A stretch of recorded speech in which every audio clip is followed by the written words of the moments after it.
Hello and welcome to the program. I'm Layo Adegoke.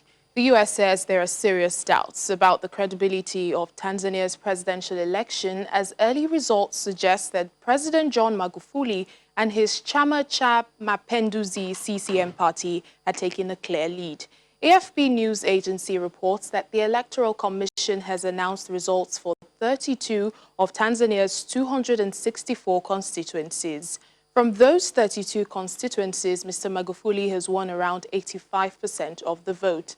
However, the U.S. Embassy says there are credible allegations of significant election-related fraud and intimidation. Meanwhile, the main opposition, Chadema Party, has denounced the polls as fraudulent. Well, the authorities in Uganda have banned a coalition of more than 60 organizations formed to monitor the country's 2021 general elections on grounds that it is illegal. Uganda's National Bureau for Non-Governmental Organizations, which regulates the activities of non-profits organizations, said the National Election Watch Uganda was not registered. It also said some of the organizations under the group were neither registered nor had permits to operate in the country. The Bureau's head, Stephen Okello, said the group should halt its activities with immediate effect, including issuing of statements. Ugandans are expected to vote in presidential and parliamentary elections in January 2021. Well, Ivorians will be heading to the polls on Saturday, and candidates are making their final preparations ahead of the vote. President Alassane Ouattara on Thursday called on his supporters to go out and vote massively and to protect polling stations against troublemakers. Meanwhile, Côte d'Ivoire's former president Laurent Gbagbo is warning that the West African nation faces a catastrophe if candidates do not resolve a standoff that has led to violent protests and the opposition calling for a boycott. On the last day of campaigning ahead of the vote, only two candidates held final rallies, Alassane Ouattara and Kouadio Konan Bertin. President Ouattara is vying for a third term, a move the opposition says violates the constitution. However, arriving at his rally to screaming supporters, Ouattara urged everyone to go and vote on Saturday. I ask you to go and vote on Saturday. No one should stay at home. You have to go and vote, and you have to protect the polling stations against those who want to create trouble. We want peace, and that is why we are deploying 35,000 security force members on election day to make sure voting is peaceful.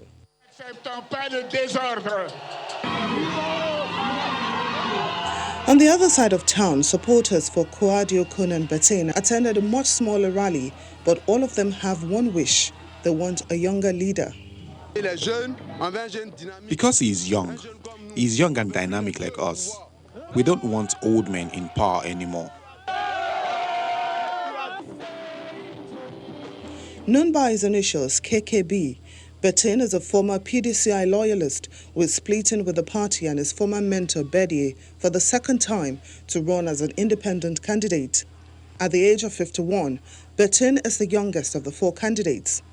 Other two candidates are former President Henry Konan Bedie and former Prime Minister Afi Ngwesan, who have called on supporters to prevent the vote from taking place. Well, we have joining us now Leon Do Bassompierre, a journalist in Abidjan, for more details on the preparations of the elections. Thank you so much, Leon, for speaking to us. Tell us, what are preparations like with regards to the electorate and, security, which is paramount? We understand some people are even fleeing the capital, fearing a repeat of 2010's violence. Well, yes, electoral campaigning officially ended at midnight last night. We are now less than 24 hours away from the electoral or the elections, so to speak. And there are some fears of a repeat of violence of 2010, but not to the scale that we saw at that time when at least 3,000 people were killed or left missing. This time round, people are obviously making provisions. They're stocking up. They're not sure. It's the uncertainty that's leaving people a bit nervous as we head to the polls. And of course, there's There's a feeling of calm in Abidjan, the economic capital at the moment, but we have seen some isolated incidents in other parts of the country. We saw, for example, 16 deaths in Dabu, which is about 50 kilometers west of Abidjan. And so people are fearing that it will be more widespread, not maybe tomorrow, but once the results are announced next week. Well, we know there have been calls for boycott of this election, especially from President Ouattara's opponents. What's the likely impact of this on tomorrow's, election? It's a very interesting question, Lois, because at the same time that they've called for their supporters, that's the opposition, the main opposition that is, to boycott the electoral process, they didn't actually go to the Electoral Commission and withdraw their candidacies. So it's a very interesting moment in that there is a ballot paper tomorrow. There are 4 names on the ballot paper, but 2 of which have asked their supporters to boycott. So there will be some incidents where you will find that people are going out to vote anyway. They're going to vote for their candidates, which are one of the 2 that had asked for their supporters to boycott the vote. So there is some confusion around that. So you will see that even though they've asked for the supporters to boycott the vote, they may in fact get a certain percentage of the vote. But that, of course, has also led to the fact that many analysts have said this increases President Alassane Ouattara's chances of a first-round victory being more than 50% in tomorrow's vote. All right, Leon, let's just talk about former President Laurent Gbagbo. He's broken his silence and he is warning of an election catastrophe if candidates do not resolve their standoff. Help us with more details on what the former president said. While former President Laurent Gbagbo, who triggered the economic crisis, the civil war after the 2010 elections, when he would not concede defeat to the incumbent President Alassane Ouattara, he's now broken his silence for the first time in 9 years. He had an interview with TV5 Monde yesterday, and he, as you rightly said that there will be a catastrophe if they don't meet before. But, it was 2 days before the elections, so how much can you negotiate in that time? How much can you actually discuss during that time? So for where we're standing at the moment, the elections will go ahead tomorrow as planned, and perhaps after the elections and once the results are announced, there will be some discussions with the new president. All right, then. Thank you so much, Leandro Bassompierre, journalist in Abidjan, and do stay safe even as you cover for tomorrow. Thank you. Thank you. Well, many Ivorians had hoped the 2020 election would see the country turn the page on a cycle of violence around elections and see President Alassane Ouattara transfer power to a new generation. Instead, ahead of Saturday's presidential election, the West African nation of 25 million citizens faced a familiar set of choices and also fears.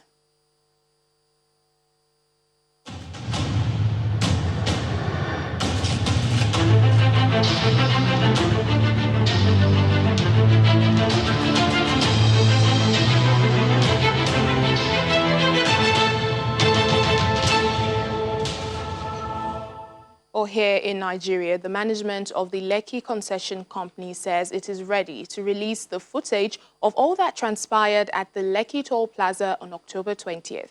The company's counsel, Mr. Gbolahan Agboluwaje, made this known when he appeared before the Lagos State Judicial Panel of Inquiry for Restitution for victims of SARS and related abuses and other matters today.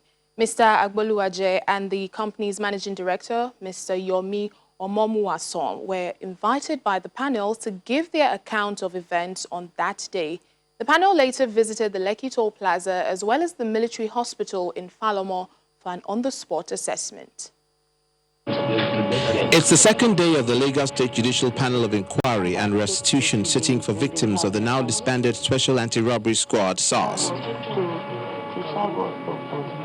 Top on its list is the Lekki shooting of 20th of October 2020, and so far the panel has received over 15 petitions. At today's sitting, the managing director of Lekki Concession Company, Mr. Yomi Omomuason, and the lawyer to LCC were present to provide their testimonies. We'll be happy if we are given some time to retain the services of an external counsel and come properly before the tribunal. We got a very short notice, And what we could lay our hands on, we did everything within our possible best to retrieve it. No person will be denied of having counsel of his choice. But you must also take into consideration the exigency of the assignment and the timeline for the panel. We are inundated with so many cases, and it is imperative that we must move faster than we are actually moving at the moment.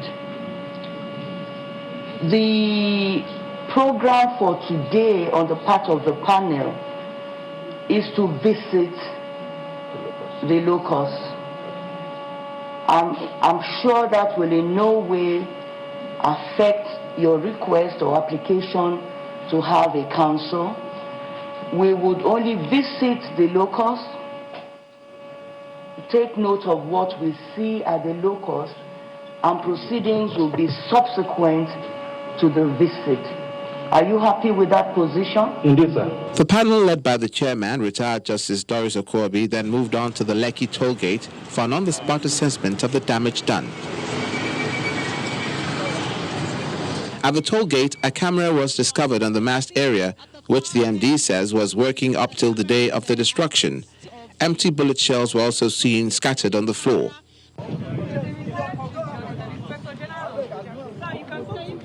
From there, the team moved on to the military hospital in Falomo for an unscheduled visit. They were initially denied access, but after about 30 minutes, they were granted access into the facility. A member of the panel, Mr. Ebunolu Adegorora, told Channels Television that the panel was in possession of some intel that will be credible to the investigation. We have reasons to believe that that's relevant to make any conclusion yet until we have access to that mortuary to inspect it. We have a pathology with us who is here to help us conduct medical examination of bodies that we may find in the mortuary. The presidency in Algeria says President Abdelmajid Tebboune is in a stable condition after being hospitalized in Germany. A statement from his office is quoted as saying the president's condition has no cause for concern, with his medical staff optimistic with his results of checks. The nature of Mr. Tebboune's condition has not been revealed, but there are speculations that he's infected with coronavirus. On Saturday, Mr. Tebboune went into 5 days of voluntary self-isolation at the advice of his doctors after many of his aides and government figures tested positive for COVID-19. Mr. Tebboune's hospitalization has come just days before a referendum on proposed changes to Algeria's constitution, which the president very much wants to see approved. The United Nations is reacting to Thursday's deadly incident involving migrants. The International Organization of Migration says it is deeply saddened by the drowning of at least 140 people off the coast of Senegal. According to the organization, this is the deadliest shipwreck recorded in the year 2020. International Organization for Migration, which says it is deeply saddened by the drowning of at least 140 people off the coast of Senegal. This is the deadliest shipwreck recorded in 2020. Local community members told IOM that the vessel carrying around 200 migrants left Mbour, a coastal town in western Senegal, last Saturday and was trying to reach the Canary Islands. The boat caught fire a few hours after departure and capsized near Saint-Louis on the northwest coast of Senegal. 59 people were rescued. The body of 20 others were found, while 120 are presumed dead.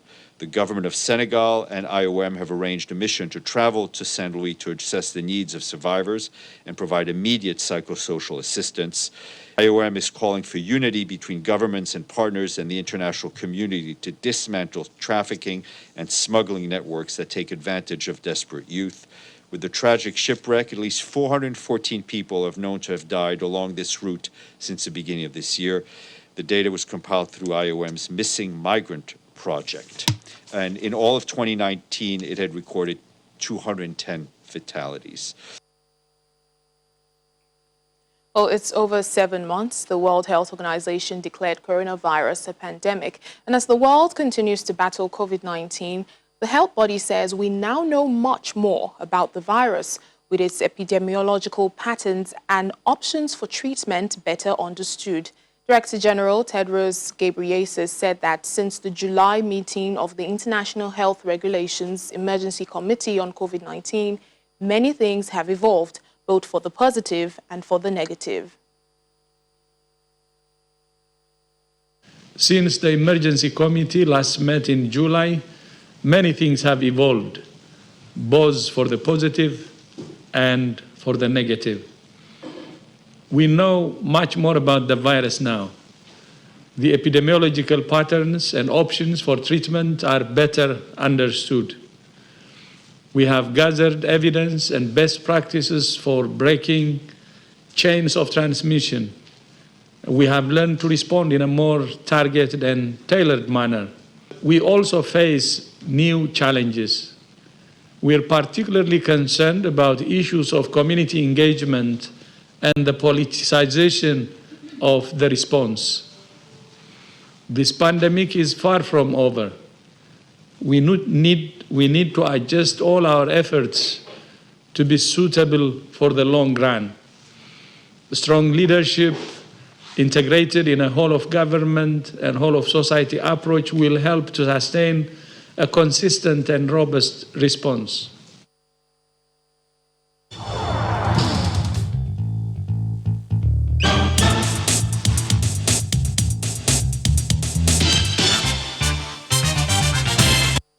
Welcome to our Africa Tech segment. A 15-year-old boy, Abdulmalik Hosseini, who loves the world of science and technology, is seeking ways to create solutions to his immediate environment. The young innovator, who lives in the underserved community of Makoko, believes that technology with quality education can provide opportunities for solutions to local and global challenges.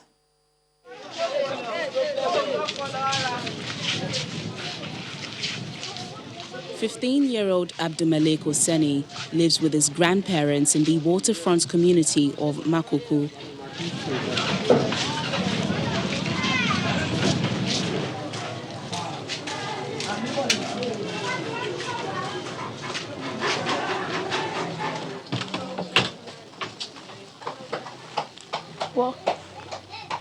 What are you writing? Composition in Basmese. Good. Keep it up.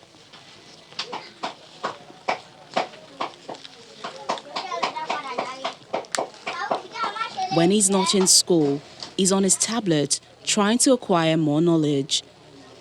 Malik says he also likes to spend his free time drawing, painting, and creating innovations.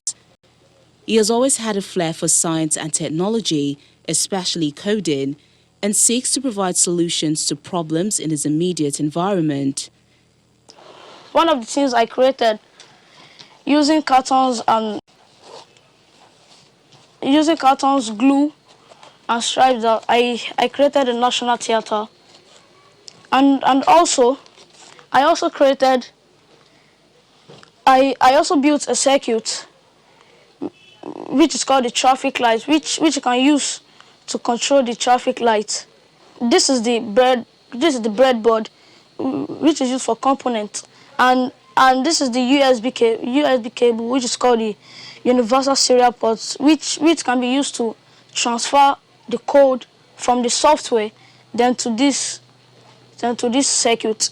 Then this is the Arduino Nano. The Arduino Nano is the brain of the circuit. And also, these are the LED light emitting diode. Then this is the resistor, which is used to limit the electric circuit. Even though Abdulmalik lives in an underserved community, he believes that the right skill set, that is technology-driven, coupled with quality education, can provide opportunities for solutions to local and global challenges.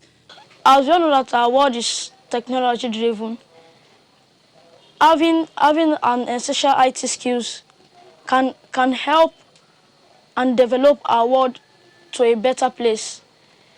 Because education and ICT combined together, it can be used as the tool to reform our society and nation as a whole. Technology provides opportunities for learning and education, but in remote regions, several children miss out on such benefits as digital access creates a dividing line. But with children with such mindsets as Abdulmalik and opportunities provided by both government and non-governmental organizations, there could be hope for even the most disadvantaged children.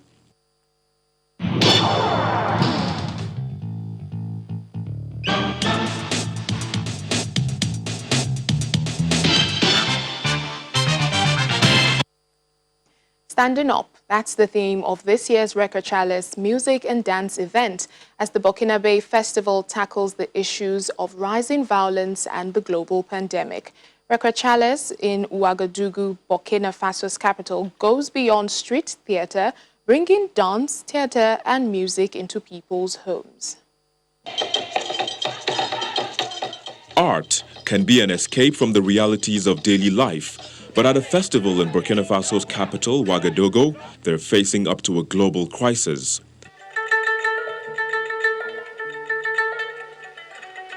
The 11th edition of Le Recrutrales, an annual music and dance event, is being held against the backdrop of rising violence in the region and the world in lockdown.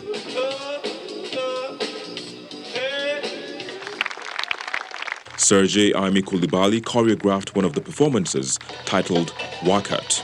Wakat means the present time, and the present time is not fun at all. We are messed up, like one of the actors says in the play. We are messed up, and we are trying to find a different humanity through different energies that we forgot about.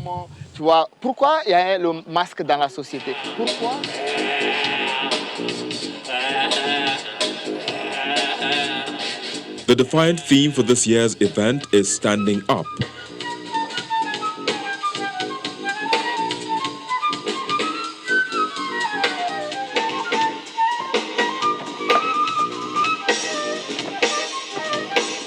Agwibo Bogobali Sanu is the stage director of Gumtiego, which means chameleon.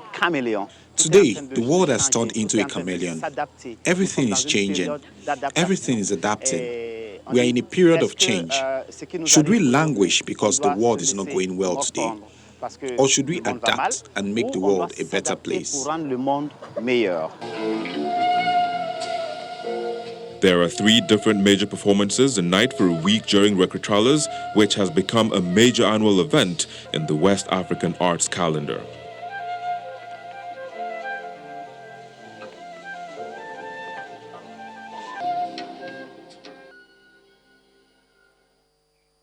And on that theatrical note, we end Network Africa for today. Thank you so much for watching. I'm Layo Adegoke. Have a great weekend.